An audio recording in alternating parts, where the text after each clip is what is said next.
Hey guys, this is Brian. Brian with a Y. I want to share this video of a recent trip I made to the Hangar Hotel in Fredericksburg, Texas. It was such an amazing trip. I wanted to share the experience with you.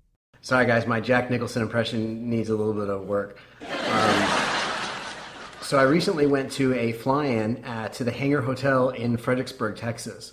It wasn't like a typical fly-in. I mean, a lot of pilots flew in at the same time. It's just none of them knew each other and it wasn't planned. So if you're a pilot and you haven't been to the Hangar Hotel in Fredericksburg, Texas, you're missing out on a really fun little trip. So we went down there and spent the night and toured the city and did a couple things. It was a lot of fun. So let's hop in the plane, and I'll show you that we're not actually going to hop in the plane, just going to show the video of that I took. So don't get too excited. We're not going on a plane ride. But anyway, this is what the Hangar Hotel is like in Fredericksburg, Texas. It's a lot of fun.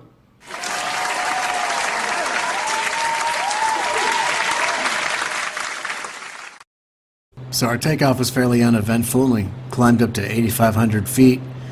Then it was just 53 minutes of what I like to call living the Sears life. It was pretty exciting. It's a lot of scanning for traffic and trying not to fall asleep. When we were about to take off, my wife said, "Brian, we've got to get going. This plane isn't going to fly itself." It is, actually. Now, you probably can't see it very well, but right down below me is a local landmark called Enchanted Rock, or as the locals call it, Enchanted Rock. So it was given that name in 1936 when it was declared a Texas landmark. Prior to that, it was just called That Hill Over Yonder. So there's tons of different legends about Enchanted Rock, and you can read about them on Wikipedia, but none of them are true, so probably just go ahead and skip that.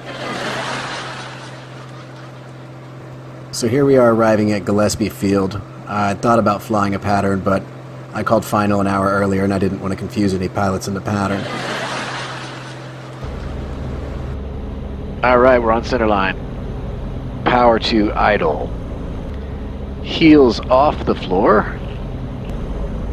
And touchdown. That's 6 points. Traffic. Prop reverse activated.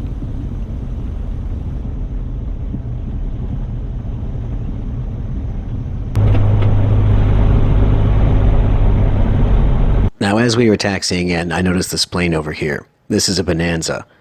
This Bonanza belongs to my good friend Spike. You might remember Spike from his starring role in the YouTube video, How to Fly Into a Fly-In.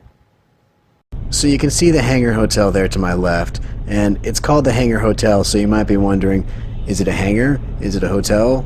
Well, I'm not going to answer because I like to keep people in suspense, but I will say this. You probably couldn't put any planes inside there because of all the hotel rooms.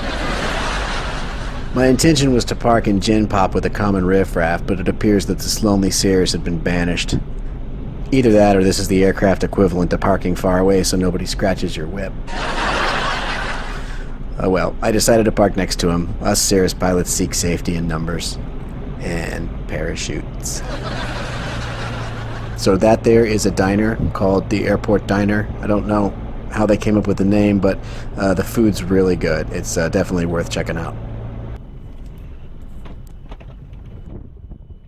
So the Hangar Hotel is pristine. It's a kid-free environment and it's designed to look like a World War II hangar. As you can hear, there is a bar, and that's kind of a fun place. One thing I find a little bit disconcerting is this hallway. It reminds me of something out of The Shining. It's dark, it's ominous, and blood pours out of the walls at night. That's not true. So at the end of the hallway, they've got this great balcony where you can go out and look at the planes on the flight line, or the ramp, or the tarmac. Whatever the place the planes are when the pilots are eating. You know what I'm talking about. Hold on just a second. Hold on, let me get back. Get back. Hey, Yes? Can you come out and play?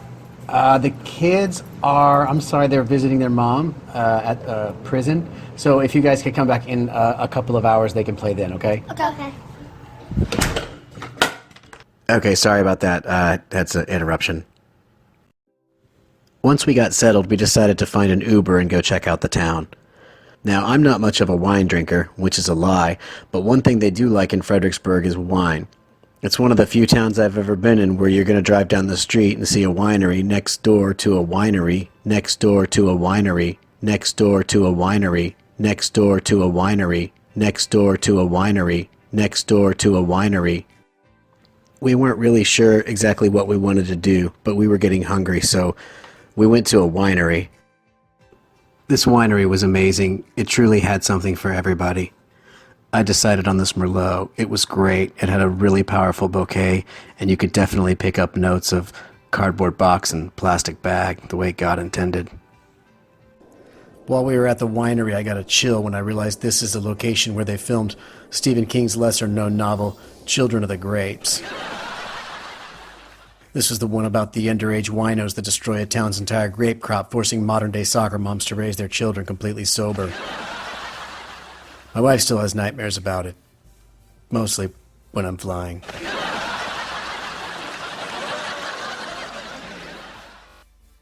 So we decided to check out another winery, but my wife and I were packing all sorts of heat, and this place wasn't having any of it, so we bounced. We decided to hit the town and see the sights a bit. It's a really cool town. You can do the whole thing on foot. It's very German influenced. There's lots of breweries and wineries, of course. There's lots of shops and different things to do and see. You could probably spend a couple days here just walking around and enjoying the different things they have to offer. We stopped in this great little German pub for a beer, and it was awesome. I wanted to film it, but it was full of strangers, and I don't like putting strangers in my videos, and I wasn't going to take the time to meet all of these people. Okay, I've been here a number of times, and I'm going to say this. This place is my guilty pleasure. But as much as I love it, it's also probably a really great place to catch the flu or a staph infection or pink eye. They have a million different things, from jellies to peanut butters to hot sauces, you name it, and then you can taste it with the community cracker bowl, which is probably totally sanitary. But honestly, I just pretend that I'm the first person there when I go in, and I leave feeling like I've just had a meal. Do you want some cinnamon honey butter? What about 97 other types of butter? Do you like hot sauce? They've got you covered.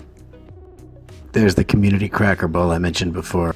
And in case this wasn't enough, they have a super hot sauce section that's secluded from the main hot sauce section in this other room because they don't want it to get too close to the not as hot sauce.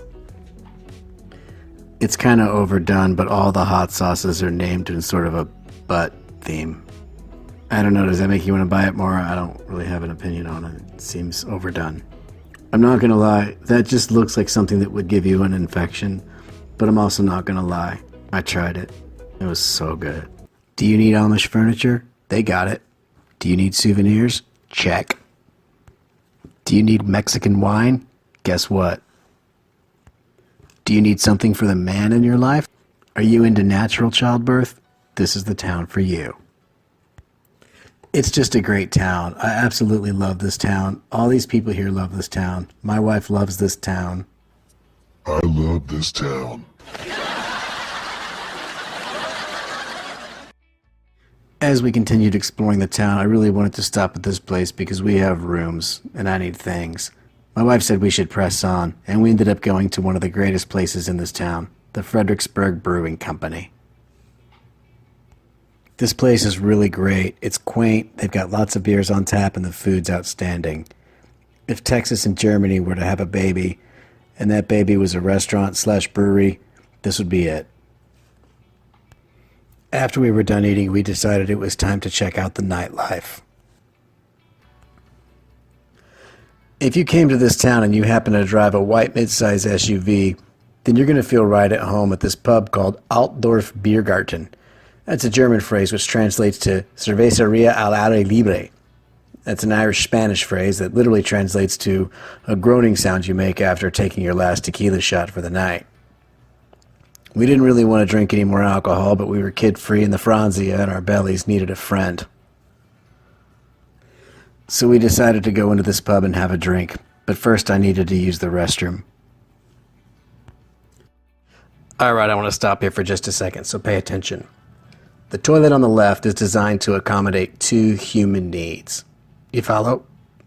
Given that the one on the right solves one of those same human needs, I'm left with the opinion that this restroom is designed to accommodate 2 people at the same time, which is almost as creepy as me filming video in the men's room.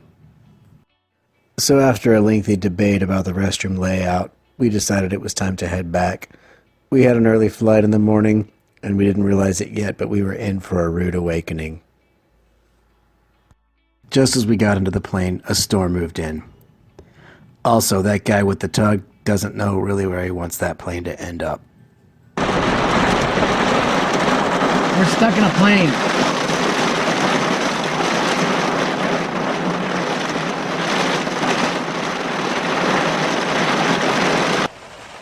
It's raining. She has an old football injury that acts up anytime it's about to rain. That's how she was able to know that.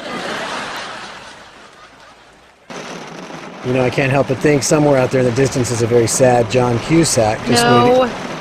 You know what they say, the rain in planes stays mainly in... Stop it. Alright, I'll stop. The storm began to get really rough, and I was trying to figure out whether or not I should attempt to fly. Suddenly I looked at the runway and I saw this little Cherokee 140 going down the runway. He took off and launched right into the storm. I thought to myself, if he can do it, surely I can. I decided to track him on my iPad and see how he was doing. It appeared that he was faring pretty well. So, as I was rolling down the runway, I started to rotate, and suddenly I could hear my mom's voice in my head. So Brian, what you are telling me then is if all of your friends flew a Cherokee 140 into a thunderstorm, then you would also fly a Cherokee 140 into a thunderstorm? As usual, Mom was right. So I decided to go back and land and wait the storm out. We waited till the skies cleared, and we had an uneventful flight home.